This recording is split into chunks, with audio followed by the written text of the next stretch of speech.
Hello, good morning, नमस्कार। सभी का स्वागत है पावर ऑफ नॉलेज लीगल मेरे इस चैनल पे। आई होप सब अच्छे से पढ़ाई कर रहे होंगे, बहुत सारी स्टडीज़ में लगे होंगे और इस सोशियोलॉजी सीरीज़ का भी आनंद ले रहे होंगे, इससे बहुत कुछ सीख रहे होंगे। तो हम कास्ट सिस्टम में ही आज अनटचेबिलिटी फॉर्म्स करने वाले इसके वेरियस फॉर्म्स को जानेंगे और ये जानेंगे कि ये क्यों था हमारी ही सोसाइटी में। ठीक है, हम भी उसका पार्ट ही हैं। अगर हम सोसाइटी में एग्जिस्ट कर रहे हैं तो हम भी उसका पार्ट ही हैं। इसके बारे में थोड़ा सा जानेंगे क्योंकि हम इससे कह सकते हैं अनभिज्ञ तो नहीं है, सभी को पता है इसके बारे में, लेकिन इसके सोशोलॉजिकल एस्पेक्ट को जानना बहुत ज़रूरी है क्योंकि हम सोशोलॉजी को स्टडी कर रहे हैं, तो इसके बारे में जानेंगे। तो शुरू करते हैं आज का सेशन, अनटचेबिलिटी फॉर्म्स। तो देखिए, despite the limited literal meaning of the word, the term untouchability refers not just to the avoidance of or prohibition of physical contact but to a much broader set of social sanctions and social disabilities which are ascriptive in nature within the ritual framework of the caste system। तो समझ लीजिए क्या है ये कि ये जो untouchability है, वैसे तो बहुत ही छोटा सा मीनिंग है इसका लिटरल सेंस में, लेकिन जब हम बाहर सोसाइटी एट लार्ज में देखते हैं तो उसके बहुत सारे इम्प्लिकेशंस हो जाते हैं। ठीक है, कह रहे हैं कि केवल सोशल डिसेबिलिटी नहीं है, सोशल सैंक्शंस ही नहीं लगाए जाते थे, बल्कि फिज़िकल कांटेक्ट भी नहीं किया जाता था ऐसे लोगों को, यानी कि जो अपर कास्टेस हायर कास्टेस थी वो ऐसी प्रैक्टिसेस करती थी। ठीक है, उनको एक तरह से जैसे कोविड में सोशल डिस्टेंसिंग की गई थी ना, कि एक दूसरे को छूते नहीं थे या एक दूसरे से एक दूरी रखते थे, वैसे यहाँ पे इंडिया में बहुत समय से चला आ रहा है। ठीक है, तो वही बताया जा रहा है, it refers to practice in which various types of segregations are imposed within the cultural framework of the caste। तो segregations का मतलब ये होता है अलग करना ना। तो ये जो प्रैक्टिस चल रही थी, सोशल डिस्टेंस मतलब दूरी एक रखते थे, कोई फिज़िकल कांटेक्ट ना हो जाए। ठीक है, जो वेरियस कास्टेस से, ठीक है, आपस में ही कर लेते थे। मतलब कहने का मतलब ये कि जो हायर कास्ट थी वो लोअर कास्ट को छूती नहीं थी, उनसे वो अगर मान लीजिए सामने से निकल रहे हैं तो एक डिस्टेंस बना के रखती थी और दूर से ही बोल देती है तुम दूर रहो। मतलब बहुत ही ह्यूमिलेटिंग था वो एक तरह से। ठीक है, okay. It is also understood in terms of social distances. ठीक है, that various castes maintain with respect to each other. 3 main dimensions of untouchability. तो 3 मेन डायमेंशन अनटचेबिलिटी के देख लीजिए क्या क्या है। पहला है एक्सक्लूजन बोला है। ठीक है, namely exclusion, humiliation, subordination and exploitation. तो ह्यूमिलिएशन आप समझते हैं, जैसे ह्यूमिलिएशन में बहुत सारी जाति सूचक शब्द इस्तेमाल करते थे उन्हें ह्यूमिलेट करने के लिए, लोअर कास्टेस को। ठीक है, और उनको एक तरह से प्रताड़ित भी करते थे। एक्सप्लॉयटेशन बहुत सारा होता था केवल कास्ट के नाम पे। ओके, अब जानिए। ठीक है, अब at a broader level the concept of untouchability, अस्पृश्यता की बात हो रही है, इज़ एनालाइज इन 2 कॉन्टेक्स्ट। तो इसके मुख्य 2 पहलू हैं, इनको आप जान लीजिए।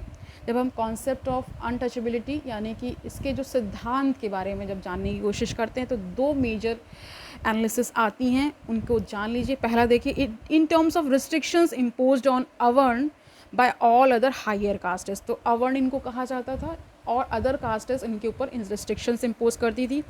Various forms in which untouchabilities practice are social disabilities, इनको सोशल डिसेबिलिटीज़ का नाम दिया गया। ठीक है, अब देखिए प्रोहिबिशन किस प्रकार का है। Prohibition from wearing new clothes, यानी नए कपड़े नहीं पहन सकते हैं, इस प्रकार का प्रोहिबिशन है। शूज़ नहीं पहन सकते, और स्पेशली अगर आपने मूवी देखी होगी माझी द माउंटेन मैन, उसमें ये दृश्य दिखाया गया है जिसमें कि एक उस वर्ग का इंसान जब जूते पहन कर आता है तो उसके जूते निकाल करके उसमें कीलें ठोक दी जाती हैं ताकि वो जूते दोबारा कभी पहन ना पाए। ठीक है, इस तरह से होता था। दिस इज़ ट्रू, मतलब हार्श रियलिटी है, बट हमें इसे एक्सेप्ट करना ही होगा। सोशल आइसोलेशन, सोशल आइसोलेशन का मतलब ये है कि बिल्कुल अलग थलग कर देना, उन्हें सोशली बायकॉट करना एक तरह से ना।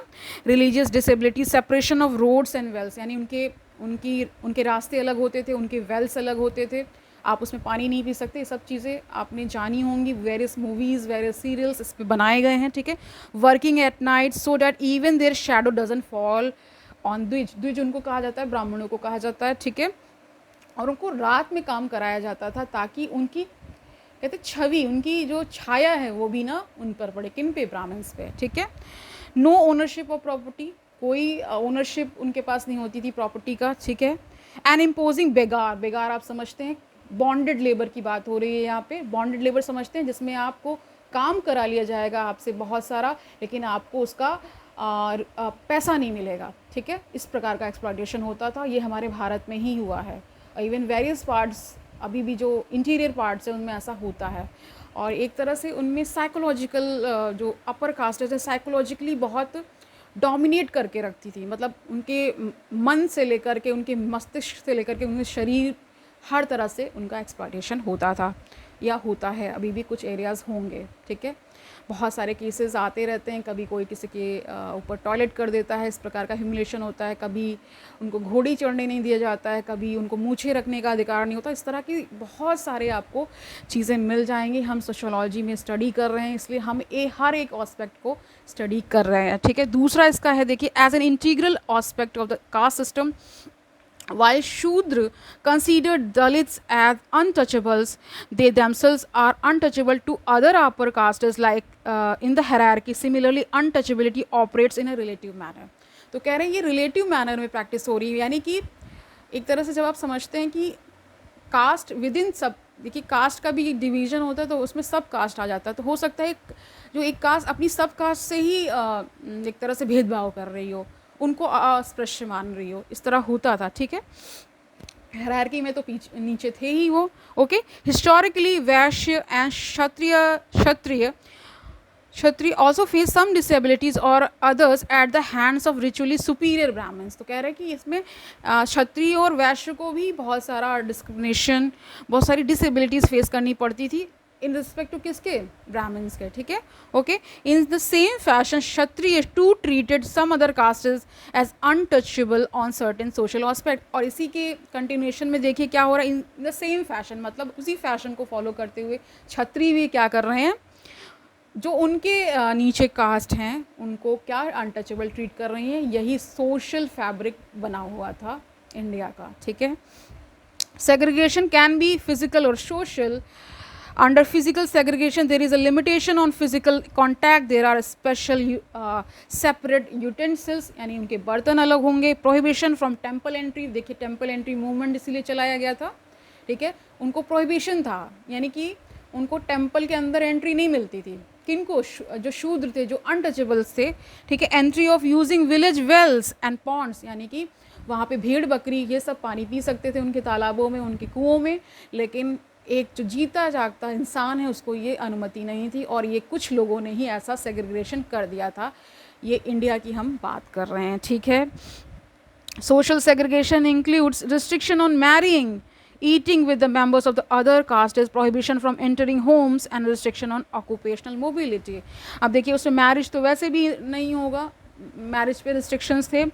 ईटिंग हैबिट्स में देखिए बहुत सारे चेंजेस थे उनके, और वो उनके साथ बैठ के नहीं खा सकते थे, ठीक है। अंबेडकर बहुत बड़ा उदाहरण है, उनके बारे में आप पढ़ेंगे तो आप जानेंगे कि उनके साथ किस प्रकार का डिस्क्रिमिनेशन हुआ। उनको बाहर बैठ कर के खाना पड़ता था, वो अंदर नहीं बैठते थे, क्लासेस अंदर नहीं ले सकते, बाहर बैठ के वो क्लासेस करते थे, ठीक है। इस प्रकार उनके साथ हुआ है, ये सबको पता है, ठीक है, क्योंकि इस पर बहुत सारे सीरियल्स और बहुत सारी चीज़ें फिल्म्स भी बनी हुई हैं, ठीक है।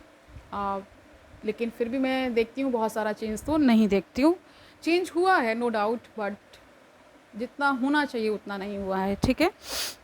आगे जानिए, तो इसमें क्या बता रहे हैं, रिस्ट्रिक्शन ऑन ऑक्यूपेशनल मोबिलिटी, यानी कि आप व्यवसाय में भी आगे नहीं बढ़ सकते थे। यानी कि मोबिलिटी का मतलब ये है कि ये नहीं कि आप अपना व्यवसाय छोड़ के कोई और दूसरा ऊपर लैडर में जो व्यवसाय है उसको ले सकते थे, ऐसा कुछ भी नहीं था, ठीक है। अनटचेबिलिटी हैज़ डिफरेंट फॉर्म्स, बहुत सारे फॉर्म्स थे इसके, but is more acute in rural areas. तो बहुत सारे रूरल एरियाज़ में स्पेशली बहुत ज़्यादा ये प्रचलन में था, ठीक है। प्रसाद in a study conducted in 50 Andhra villages enumerated more than 150 forms in which it is practiced। तो 150 फॉर्म बताए गए हैं इसके जिसमें ये प्रैक्टिस हो रहा था, ठीक है। Untouchability today is practice eight 2 levels, less prevalent manifest form and more prevalent latent form. तो एक छुपा हुआ रूप है उसका, एक होता है मैनिफेस्ट कर देना, यानी जाहिर कर देना एक तरह से। Similarly in a more recent empirical survey of around 565 villages in 11 states, Ghanshyam Saha, Harsh Mandar and Sukhdev Thorat have in their untouchability in rural India 2006 की इन सभी की किताब है। उसमें इन्होंने क्या कहा, इन्होंने बहुत सारा स्टडी किया, 5 विलेजेस और 11 स्टेट्स का स्टडी किया। कंक्लूडेड, क्या कंक्लूड किया, untouchability is still practice in various forms in around 80% of the villages. तो यानी 80%, 80% विलेजेस में ये प्रैक्टिस होती है, यानी अस्पृश्यता जो है वो प्रैक्टिस की जाती है। They have also concluded that more blatant and extreme forms of untouchability appear to have declined. Subtle discrimination still continues. Subtle का मतलब आप समझते ही हैं, जो सामने से उतना हो सकता मुखरित ना हो, लेकिन वो होता है, ठीक है। Still continues and it is most prevalent in the religious and personal spheres, especially जो religion sphere है उसमें और personal sphere में ये प्रैक्टिस की जाती है। अब आगे देखिए, violence is the extreme manifestation of untouchability. और इस देखिए इसके नाम पे बहुत सारा वायलेंस भी होता था, ठीक है। According to a report released by national commission for scheduled castes, UP, Bihar and Rajasthan lead in the registered crimes against the Dalits. UP registered कितने crimes, 8,946 crimes against Dalit in 2015 का ये डाटा है, ठीक है। Even the institutes of higher education have succumb to such incidences of discrimination। तो बहुत बहुत higher institutions भी हैं, यूनिवर्सिटीज़ हैं, कॉलेजेस हैं, इनमें भी ये सब होता है, ठीक है। Common forms of untouchability that exist are, जान लीजिए क्या कॉमन फॉर्म्स हैं इसके। हैबिटेशन सेग्रीगेशन, तो segregation of Dalits is seen almost everywhere in most of the rural parts of India. Traditionally Dalits used to live either on the outskirts of the villages or in the designated pockets. तो कह रहे हैं उनका एक तरह से habitat segregation का मतलब यानी उनका जो रहना है, हैबिटेशन है, उसको ही अलग कर दिया जाता है। या तो वो गांव के बाहर रहते थे या वो छोटे छोटे पॉकेट्स में रहते थे, यानी वो गांव के अंदर नहीं रह सकते थे, ऐसा था। दूसरा है occupational segregation and manual scavenging. Manual scavenging आप समझते ही हैं, जहाँ पे मैला उठाने का काम किया जाता है हाथों के द्वारा, ठीक है, मैनुअली होता है।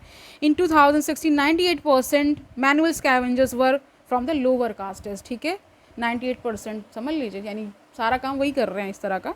Even after almost 17 years of independence, manual scavenging is still going on and government has failed to curb this form of inhuman untouchability despite repeated orders by the Supreme Court. Irony is that government is the biggest culprit in promoting it, as most of the 13 lakh manual scavengers in India are employed by the railway and municipal corporation. Earlier, tanning, lifting carcasses, removing hides, etc. were branded as occupations of untouchables. तो ये जो इसमें एक जो जाति आती है चरमहार, ठीक है, जिसे लोग कॉमनली बोल देते हैं चमार, वो चमार सही शब्द नहीं है, चरमहार यानी जो स्किन को, मैंने एनिमल्स की स्किन को जो निकालते हैं उनको बोला जाता है, ठीक है। तो इसमें कह रहे हैं कि सबसे ज़्यादा दोष तो गवर्नमेंट का ही है, क्योंकि बहुत सारी जो एम्प्लॉयमेंट है गवर्नमेंट रेलवेज़ में, उनको जो मैला उठाने का है, ठीक है, बहुत सारे और भी जो इससे रिलेटेड वर्क्स होते हैं वो सब गवर्नमेंट ही कराती है, उनको उसी प्रकार का रोज़गार देती है। और सुप्रीम कोर्ट बार बार इस पे कह चुका है कि इसको बंद करिए, मैनुअल स्कैवेंजिंग बंद होनी चाहिए, ठीक है, मशीन्स के थ्रू ऐसा होना चाहिए, ठीक है। तीसरा देखिए, civic segregation. In villages still there are prohibition on commensality, social mixing, using commonwealth, separate dwelling and so on. The Puruda Varnar of Tamil Nadu is the most striking example of this segregation. They are a subcaste who are given the duty of washing clothes and providing other services to untouchables. They were deemed untouchables even by the untouchables themselves. They had a nocturnal subhuman existence and worked only during the night as creatures of extreme abhorrence. तो बता रहे हैं इन्होंने civic segregation का मतलब होता है सामाजिक रूप से एक तरह से उनको अलग रखना। तो बहुत सारे विलेजेस में ऐसा होता है कि कुछ काम उनको ऐसे दे दिए क्योंकि वही वो करेंगे, उनकी सोशल मिक्सिंग को भी रोक दिया जाता है, एक तरह से उस पर रिस्ट्रिक्शंस होता है, उनको कॉमनवेल्थ का इस्तेमाल नहीं कर सकते, उनकी सेपरेट ड्वेलिंग होती है, वो अलग तरह से निवास करते हैं, यानी ये सारी चीज़ें चलती रहती हैं।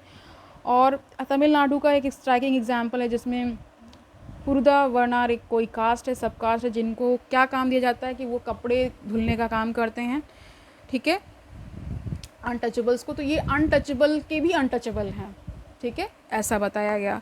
फोर्थ है रिचुअल सेग्रीगेशन, यानी कि बहुत सारे जो रिचुअल्स फॉलो होते हैं उसमें भी इनका बहुत सारा अलगाव रहा है, यानी इनको अलग रखा गया कुल मिला करके। तो इसमें क्या बता रहे हैं, scriptures and Holi text were disallowed for the untouchable. सबको पता है कि इनको पढ़ने का अधिकार नहीं था, ये कोई स्क्रिप्चर्स को नहीं पढ़ सकते थे, इनको बहुत सारा इन सब चीज़ों से अलग रखा गया, ठीक है। Certain rites like upanayana ceremony are preserve for tribes one caste. तो उपनयन एक सेरेमनी होती है, ठीक है, ये केवल द्विज लोग ही करते हैं, यानी ब्राह्मण्स के लिए था, बाकी सब नहीं करते हैं, इनको ही अलाउ था केवल। Deities worshipped by different castes were different. Hindu temples were forbidden for lower castes, and such practices still continue. In September 2014, the then Bihar Chief Minister Jitan Ram Manjhi visited a temple in Bihar's Madhubani district, and the shrine was purified after his visit. तो ये बहुत ही चर्चित example है, 2014 का ही सितंबर का है, जिसमें जब चीफ मिनिस्टर जीतन राम मांझी थे, तो वो जब एक विज़िट को कहते हैं कि इन्होंने विज़िट किया था बिहार का ही एक टेम्पल था वहाँ पे, मधुबनी, बिहार मधुबनी से आते हैं, जो वहाँ टेम्पल रहा होगा, तो वहाँ पे जब वो गए उसके बाद उसको प्यूरीफाई किया गया, ठीक है, उसका शुद्धिकरण हुआ। In Karnataka temple entry restrictions are as high as 94%। तो केरला में भी, कर्नाटका में भी ये सब चलन में है ही, ठीक है। आगे देखिए इंटरकास्ट मैरिजेस, इसमें इंटरकास्ट मैरिजेस नहीं होती हैं, specially in the villages of North India such as Haryana, western UP and Punjab. Khap panchayat still disallow intercaste marriages with the tacit support from the society at large. As of 2016, government in Madhya Pradesh offer rupees 2 lakh as an incentive for intercaste marriages. देखिए बहुत सारी social schemes government के द्वारा चलाई जाती हैं, लेकिन फिर उसका उतना उपयोग होता नहीं है। मध्य प्रदेश ने एक स्कीम चलाई है जिसमें 2 लाख रुपए मिलते हैं अगर आप इंटरकास्ट मैरिजेस करते हैं, ठीक है, जिसमें कि एक स्पाउस शेड्यूल कास्ट से होना चाहिए, ठीक है। But incidences of such marriage still remain very low, बहुत लो है ये। Other states also provide similar incentives with limited success, ठीक है। कल्चरल सेग्रीगेशन आप समझ ही रहे हैं, पॉलिटिकल सेग्रीगेशन आप जान ही रहे हैं, इकोनॉमिक एक्सप्लॉयटेशन होता ही था, वायलेंस इनके अगेंस्ट भरमार, इसकी केसेस की भरमार है, इतना सारा वायलेंस इनके अगेंस्ट होता है, and other forms and practices आप जान ही रहे हैं। तो देखिए historically Mahatma Gandhi has popularise the term Harijan इनके लिए यूज़ किया था इन्होंने, जिसका मतलब होता है children of God, in the 1930s to counter the derogatory notions carried by the caste names. However, the ex-untouchable communities and their leaders have adopted another term दलित। तो बहुत सारे लोगों ने दलित शब्द इस्तेमाल किया, यूज़ किया, अब उसको ही कंटिन्यूशन में रखते हैं। तो कल से हम इसके पर्सपेक्टिव्स के बारे में जानेंगे, है ना, इसके फॉर्म्स के बारे में हम जान चुके हैं, अब इसके पर्सपेक्टिव के बारे में जानेंगे, इसका ओरिजिन कैसे हुआ, ये सब जानेंगे। तो आज के लिए इतना ही रखते हैं। आई होप ये सेशन आपके लिए बहुत ही नॉलेजेबल रहा है, आपने बहुत कुछ जान लिया है, जो कुछ जानते थे उसमें एक एडिशन आ चुका है, ठीक है। तो कल मिलते हैं, तब तक आनंद से पढ़िए, don't take burden, all the best.